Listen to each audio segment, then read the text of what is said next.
الشاكرين والشاكرين والحمد لله رب العالمين.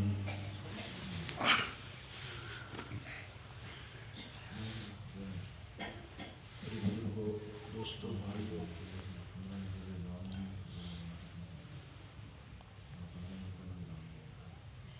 اللہ رب العزت کی بارگاہ میں التجا ہے، اللہ رب العزت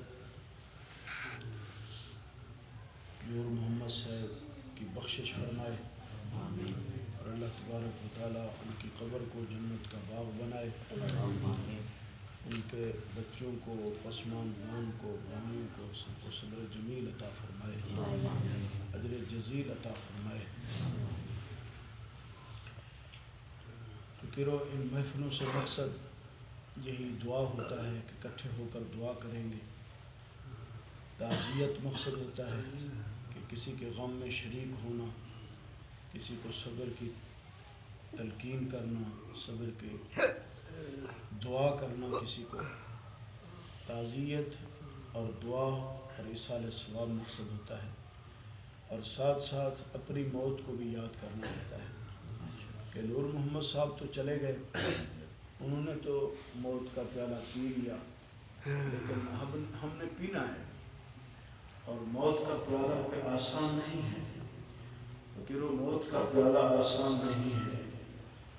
ہاں، اگر ہم اللہ اور اللہ کے محبوب صلی اللہ علیہ وسلم کو راضی کر گئے، ان کے فرمان کے مطابق زندگی گزار گئے، ان سے سچی محبت رکھ لی، اللہ سے اور اللہ کے محبوب صلی اللہ علیہ وسلم سے سچی محبت ہو گئی اور فرما برداری کر لی، اور ان کے فرمان کے مطابق اپنی زندگیوں کو ڈھال لیا، ان کے فرمان کے مطابق اپنا گھر کا ماحول، اپنے وجود کا ماحول، اپنے کاروبار کا ماحول، اپنے ماحول کو ٹھیک کر لیا ہم نے اللہ اور اللہ کے محبوب صلی اللہ علیہ وسلم کے فرمان کے مطابق، تو پھر زندگی بھی خوشی والی اللہ تعالیٰ عطا فرماتا ہے، اور موت بھی آسان دیتا ہے، موت بھی آسان ہو جاتی ہے اور قبر بھی آسان ہو جاتی ہے، کیونکہ جب انسان نے تیاری کی ہوتی ہے، اللہ اور اللہ کے محبوب صلی اللہ علیہ وسلم کو راضی کیا ہوتا ہے،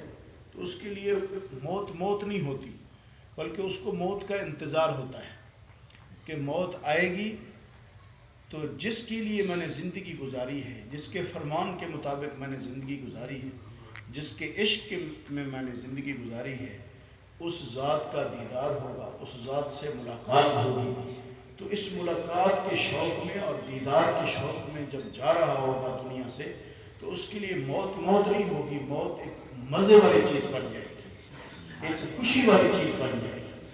حضرت بلال رضی اللہ تعالیٰ عنہ حضور علیہ السلام کے صحابی ہیں، جنہوں نے ساری زندگی عشق و محبت میں گزاری، پیارے آقا علیہ السلام کے غلامی میں گزاری، آقا علیہ السلام کے غلامی میں، تو جب آخری وقت آیا تو ان کے چہرے پر خوشی کے آثار تھے، آخری وقت خوشی کے آثار تھے۔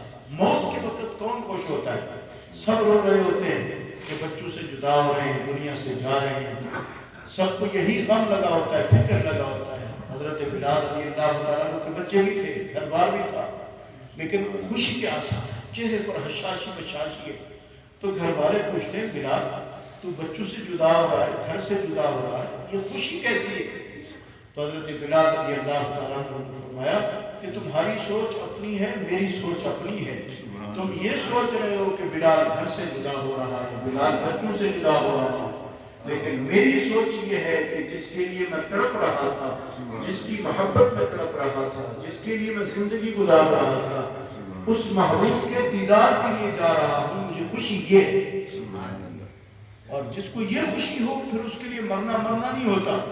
الموت جسر یوصل الحبیب الی الحبیب، موت ایک پل ہے، موت ایک پل ہے کہ اس پل سے گزر کر محبوب سے ملاقات ہونی ہے، اس پل سے گزر کر اللہ اور اللہ کے محبوب صلی اللہ علیہ وسلم سے ملاقات ہونی ہے، اہل بیت سے ملاقات ہونی ہے، صحابہ سے ملاقات ہونی ہے، اولیاء اللہ سے ملاقات ہونی ہے۔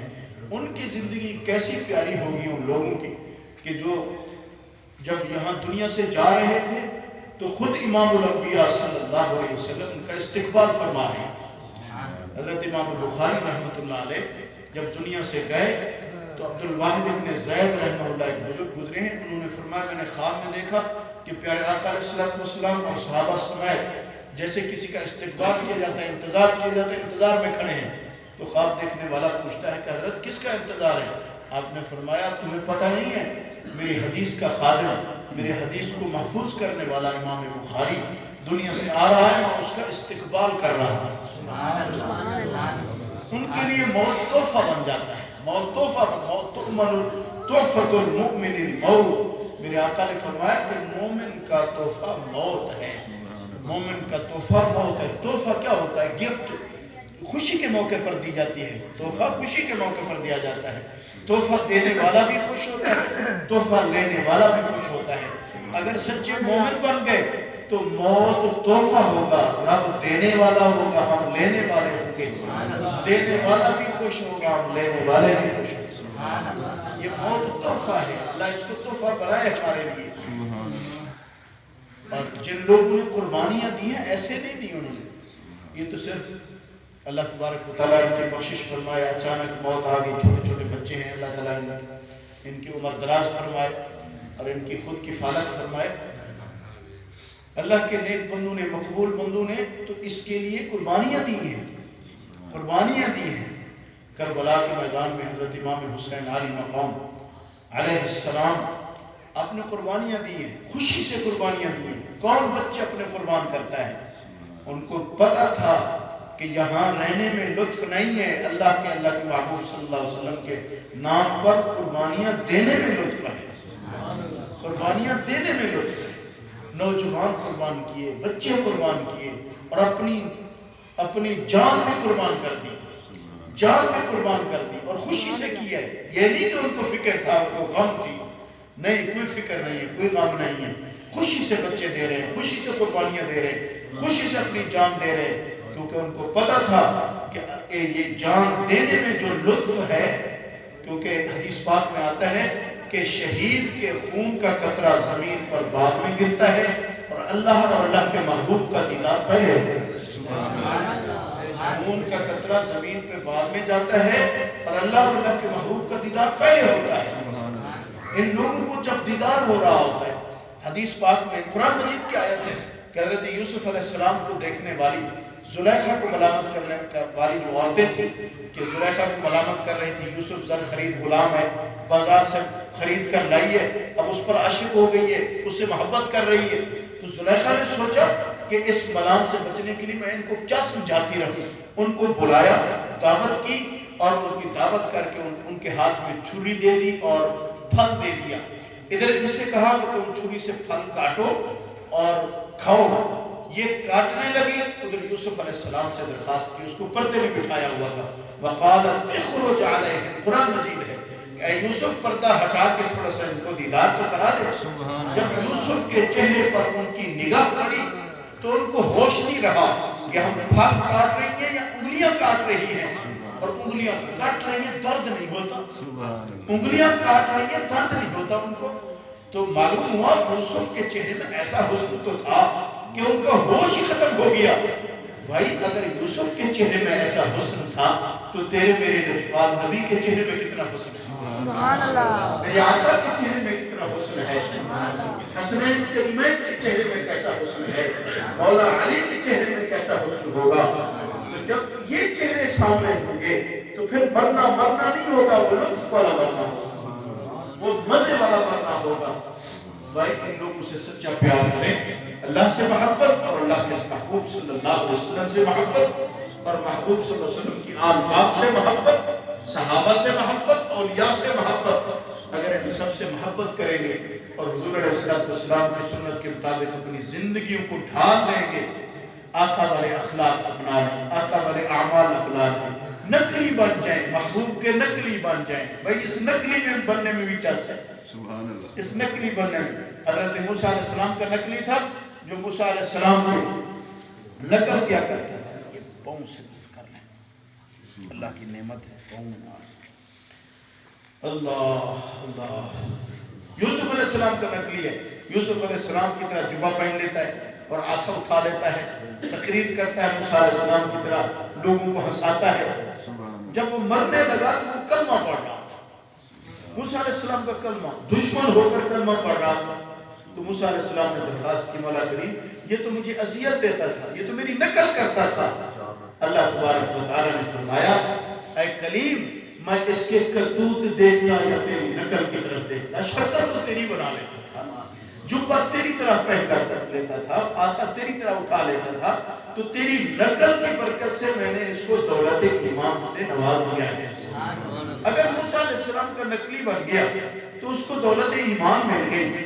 اگر ہم اللہ تعالیٰ کے محبوب صلی اللہ علیہ وسلم کے نقلی بن جائیں گے, آپ کی طرح آپ نماز پڑھتے تھے, ہم بھی نمازیں پڑھنا شروع کر دیں. آپ روزے رکھتے تھے, ان کی نقل میں ہمیں نماز آتی نہیں ہے. نماز ہم کیا پڑھ سکتے ہیں؟ نماز میں کھڑے ہیں, پتہ نہیں ہمارے اخطاب کہاں ہے, مولوی صاحب پڑھا رہے ہیں, پتہ نہیں کون سی سورت پڑھی ہے, ہمیں کوئی پتہ نہیں ہے. ہم نے نقل کرنی ہے, پھر نماز پڑھنا نہیں آتا ہمیں. کہ آقا علیہ السلام نے فرمایا صلو کما رأیتمونی اصلی, ایسے نماز پڑھا کرو جیسے مجھے دیکھتے ہو پڑھتا ہوا. تو ایسی نماز پڑھیں. کھڑے جب ہوں تو یہی تصور کر لیں, مولا مجھے قیام نہیں آتا, تیرے محبوب ایسے کھڑے ہو جاتے, میں ان کی نقل میں کھڑا ہوں, تو جو تیرے محبوب کی نقل جانے. جب رکوع میں جائیں تو یہی تصور کر لیں, مولا مجھے رکوع نہیں آتا لیکن تیرے محبوب ایسے جھک جاتے تھے, میں بھی ایسے جھکا ہوا ہوں, تو جو تیرے محبوب کا رکوع جانے. جب سجدے میں جائیں اس وقت بھی یہی سوچیں, مولا مجھے سجدہ کرنا نہیں آتا, تیرے محبوب ایسے سجدہ کرتے تھے, میں ان کی نقل میں نے اپنے پیشانی کو زمین پر رکھا ہوا ہے, سجدہ جانے کہ تیرے محبوب کی نقل جانے. اگر محبوب کی نقل میں ایسے لگ جائیں گے تو اللہ رب العزت دنیا میں بھی عزت دیتا ہے, آخرت میں بھی عزت دیتا ہے. نقلی بن جائیں بھائی, نقلی بننا ہے. یہاں روزہ رکھنا ہے, ہمیں روزہ کیا آتا ہے؟ روزہ بھی رکھا ہوا ہے, شکوہ بھی کر رہے ہیں, غیبت بھی کر رہے ہیں, ہمیں روزہ نہیں آتا. لیکن جب روزہ افطار کریں تو اس وقت یہی دعا کریں, اللہ مجھے روزہ نہیں آتا رکھنا, کیسے ہوتا ہے؟ تیرے محبوب رکھتے تھے تو میں نے بھی رکھ لیا ان کی نقل میں, تو جو ہم تیرے محبوب کی نقل میں. ہر عبادت میں ایسے کر لیں. قرآن کی تلاوت کریں, مولا مجھے تیرے سامنے بات کرنا نہیں آتا. قرآن مجید ہم کلام ہونا ہے نا, اللہ کے ساتھ ہم کلام ہونا ہے. اے اللہ مجھے تیرے ساتھ بات کرنا نہیں آتا لیکن تیرے محبوب کا حکم ہے قرآن کی تلاوت کرو, میں بس دیکھ رہا ہوں, پڑھ رہا ہوں, میری غلطیوں کو معاف فرما دے. بس رب یہ چاہتا ہے کہ میرے محبوب کے غلاموں تم میرے دروازے پر آ جاؤ, میں تمہیں نہیں دیکھوں گا, میں محبوب کو دیکھ کر تمہیں معاف کر دوں گا, تمہاری عبادت کو قبول کر دوں گا, تمہارے آنے کو قبول کر دوں گا. اگر آ جائے, اس کے دروازے پر آنے کی توفیق ہو جائے, تو اپنا کمال نہیں جاننا کہ میں آیا ہوں. نہیں, میں نہیں آیا, میں کیا چیز ہوں. یہ اس کی مہربانی ہے جس نے اپنے دروازے پہ مجھے بلا لیا ہے, یہ اس کی مہربانی ہے جس نے اپنے گھر آنے دیا ہے. بھائی ہر آدمی اپنے گھر نہیں آنے دیتا, ایسے ہے نا, ہر آدمی کو اپنے گھر نہیں آنے دیتا. جس کو اپنا سمجھتا ہے اس کو اپنے گھر لے آتا ہے. تو اللہ رب العزت بھی ہر کسی کو اپنے گھر نہیں آنے دیتا. اللہ رب العزت جس سے پیار فرماتے ہیں, جس کو اپنا سمجھتے ہیں, اس کو اپنے گھر میں لے آتے ہیں.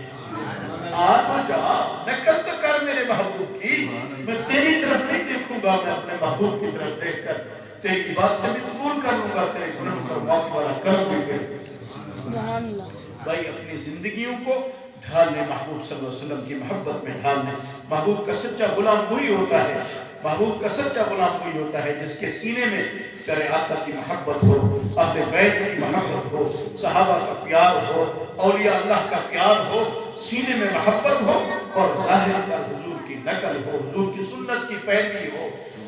پھر اللہ تبارک و تعالیٰ نے فرمایا تم نقلی بن جاؤ, میں تمہیں اپنا محبوب بھی بنا لوں گا اور تمہارے گناہ بھی معاف فرما دوں گا. میں غفور بھی ہوں, میں رحیم بھی ہوں, لیکن غفور اور رحیم اسی کے لیے ہوں جو میرے محبوب کے دروازے پر آئے گا, میرے محبوب کا غلام بنے گا.